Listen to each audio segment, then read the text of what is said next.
వర్ధిల్లు వెయ్యేళ్ళు జీవించు నూరేళ్ళు తరించి నీ వాళ్ళు స్మరిస్తూ అయినోళ్ళు నేల తల్లి గొంతు ఎత్తి పల్లెలన్నీ పల్లవించి తెలిపినాయి నీకు విషయం జన్మదిన శుభాకాంక్షలే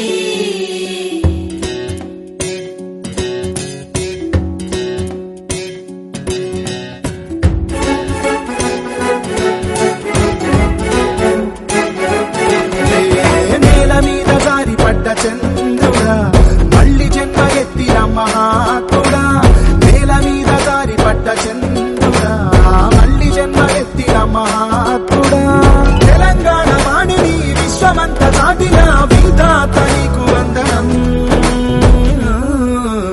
నీ జన్మ ఒక స్వాతంత్ర్యం నీ పలుకులే సందేశం నీ అడుగు ఆనందమయం కంటి చూపులే నేల మీద జారి పడ్డ చంద్రుడా మళ్ళీ జన్మ ఎత్తిన మహాత్ముడా